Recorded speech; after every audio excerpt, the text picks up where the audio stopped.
உறவுகளுக்கு வணக்கம். இந்த கரைச்சி வச்சுருக்க சட்னியை இதில் ஊற்ற போகிறேன். அவ்வளோதாங்க, அருமையாக தரமாக ரெடி ஆயிடுச்சு. உறவுகளுக்கு வணக்கம். இன்றைக்கி நம்மளுடைய கேப்சிங் ஃபுட் சேனலில் நம்ம பார்க்க போகிற சமையல் வந்து பொட்டுக்கலை வச்சு ஒரு 3 டிஷ் பண்ண போகிறோம். அதாவது ஒரு பொடி, ஒரு துவையல், ஒரு சட்னி. வாங்க எப்படி செய்யலாம்னு பார்க்கலாம். இதில் நம்ம இப்போ எண்ணெய் ஊற்றாமல் மிளகாய் போட்டு வறுக்க போகிறோம். அதுக்கு முன்னாடி இந்த பொடி, சட்னி, துவையலுக்கு தேவையான பொருட்களை பார்த்துடலாம். பொட்டுக்கடலை 1/4 கிலோ, பட்டை மிளகாய் 10, பூண்டு பல் 10 இடிச்சு இருக்குது, கொஞ்சம் கருவேப்பிலை, தேவையான அளவுக்கு உப்பு. மறுபடியும் இந்த பொருளெலாம் பார்த்துடலாம். பொட்டுக்கடலை, பூண்டு, பட்டை மிளகாய், உப்பு, கருவேப்பிலை. இந்த பட்டை மிளகாய் நல்லா கருகாத அளவுக்கு நல்லா மொறுமொறுப்பாக வறுத்துங்க.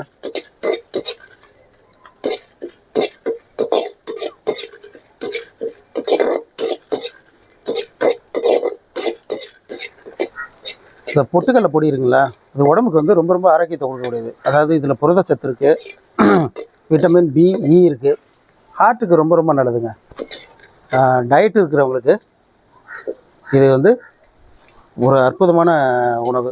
ஏன்னா இதில் வந்து இந்த பொட்டுக்கடலை சாப்பிடும்போது பசி வந்து ரொம்ப கண்ட்ரோல் பண்ணும். எலும்பு சத்துக்கு நல்லது, எலும்பு வளர்ச்சிக்கு நல்லது.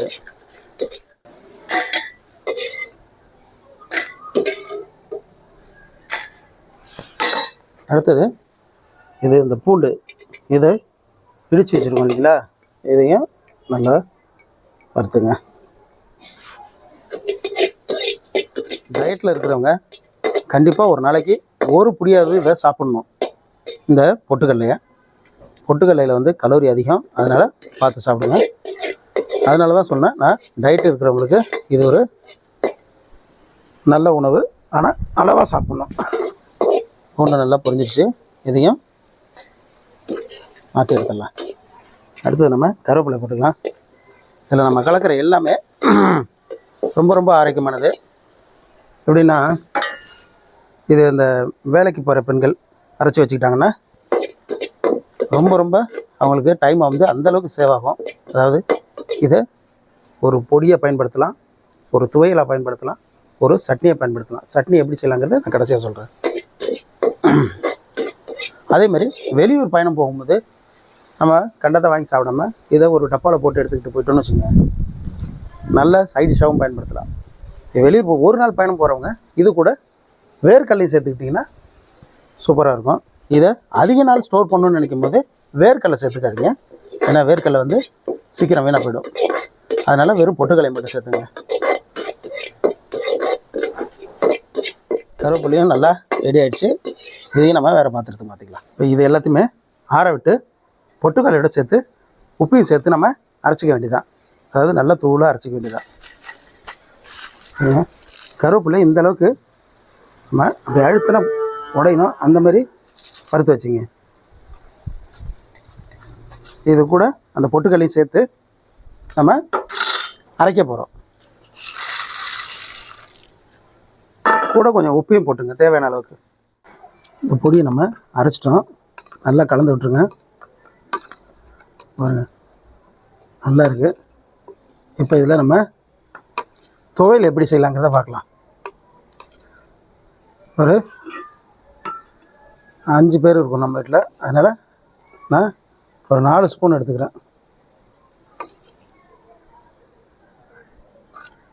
கொஞ்சம் கூடுதலாக போட்டுப்போம். வேறு ஒன்றும் இல்லைங்க, இதில் கொஞ்சோண்டு தண்ணி ஊற்ற போகிறோம், அவ்வளோதான். பச்சை தண்ணி தான். பச்சை தண்ணி விட்டுட்டு நம்ம அப்படியே நல்லா குழச்சி எடுக்க வேண்டியதுதான். பாருங்க, இதை ரெடி பண்ணி வச்சுட்டிங்கன்னா 2 நிமிஷம் கூட ஆகாது. ஒரு அருமையான துவையல் ஒன்று ரெடி ஆகிடுச்சிங்களா. அடுத்தது நம்ம சட்னி எப்படி செய்யலாங்கிறத பார்க்கலாம். அடுத்தது 2 பேருக்கு நம்ம வந்து சட்னி செய்ய போகிறோம் இல்லைங்களா. 2 ஸ்பூனு இந்த பொடி எடுத்துக்கலாம். போதும், 2 ஸ்பூன் பொடி போதும்.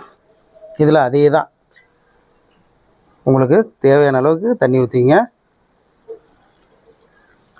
நல்லா ஸ்பூனை கையை வச்சு கலக்கிங்க உங்களுக்கு தேவைன்னா.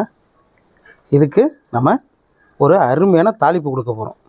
அதுதான் அல்டிமேட்டாக இருக்கும். ஏன்னா இந்த பொட்டுக்கடலை சட்னிக்கு ரொம்ப ரொம்ப வாசனையான கொடுக்க போகிற ஒரு பொருளை சேர்க்க போகிறோம். அது எப்படி செய்யலாங்கிறத பார்க்கலாம் வாங்க. இப்போ நம்ம சட்னி செய்ய தாளிப்பு போட போகிறோம். கொஞ்சமாக எண்ணெய் ஊற்றிக்கிறோம். எண்ணெய் சூடாகட்டும். கொஞ்சமாக கடுகு போட்டுக்கலாம். கடுகு பொரிட்டோம். இப்போ கொஞ்சமாக வெட்டின வெங்காயம் வச்சுருக்கேன். பச்சை மிளகா வச்சுருக்கேன். கொஞ்சம் கருவேப்பிலை வச்சுருக்கேன். இது எல்லாத்தையும் அப்படியே தாளிப்பு போட்டு வந்துடும். பச்சை மிளகா இந்த சட்னிக்கு அவ்வளோ ஒரு வாசனை கொடுக்கும். எப்போதுமே பொட்டுக்கடலை சட்னிக்கு பச்சை மிளகா நல்ல ஒரு வாசனை கொடுக்கும். அதாவது இதில் என்ன பண்ணணுன்னா வெங்காயம், பச்சை மிளகா, கருவேப்பிலை, கடுகு, அவ்வளோதான்.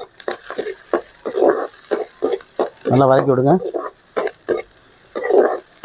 வதக்கி விட்டுட்டு நீங்கள் இந்த பொட்டுக்கடலை சட்னியை இதில் ஊற்றினாலும் சரி, இல்லை சட்னியில் நீங்கள் வதக்கின பொருளை கொட்டினாலும் சரி, உங்களுக்கு எப்படி பிடிச்சிருக்கோ அது மாதிரி செஞ்சுங்க.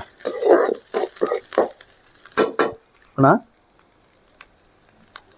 இந்த கரைச்சி வச்சுருக்க சட்னியை இதில் ஊற்ற போகிறேன். அவ்வளோதாங்க. அருமையாக தரமாக ரெடி ஆயிடுச்சு.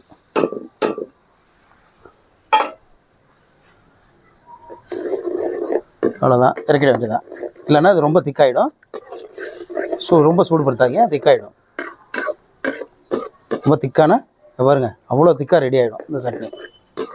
எவ்வளோ திக்காக இருக்குது பாருங்கள். அதனால் அதிக நேரம் சூடு வைக்காங்க. நம்ம ஒரு பொடி செஞ்சுருக்கோம், ஒரு சட்னி செஞ்சுருக்கோம், ஒரு துவையல் செஞ்சுருக்கோம்.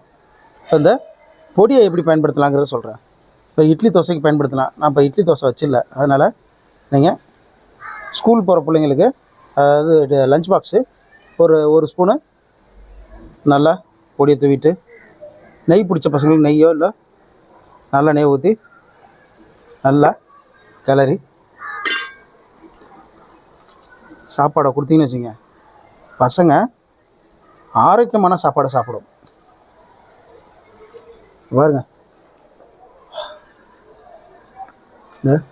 எப்படி இருக்கு பாருங்க, நல்லா வாசனையாக. ஆஹா, அல்டிமேட்டாக இருக்குது. அப்படியே இந்த துவையில் கொஞ்சம் சாப்பிட்டு பார்ப்போம். பாருங்க, இது கஞ்சி சோறுக்கு வச்சு சாப்பிட்டோன்னு வச்சுங்க, உண்மையாகவே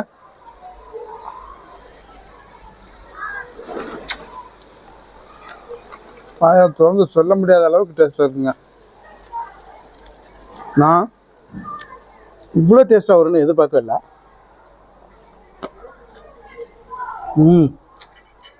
சாப்பிட்ற வீடியோ, சமைக்கிற வீடியோ, நல்ல கண்டென்ட் உள்ள வீடியோ பார்க்கணுன்னா நம்ம கேப்சிகம் சேனலை தொடர்ந்து பாருங்கள். சப்ஸ்கிரைப் பண்ணுங்கள், லைக் பண்ணுங்கள், ஷேர் பண்ணுங்கள். தொடர்ந்து எனக்கு ஆதரவு கொடுங்க. நீங்கள் கொடுக்குற ஆதரவு தான் புதிய புதிய சமையலை நான் தொடர்ந்து போட்டுகிட்டே இருக்கேன்.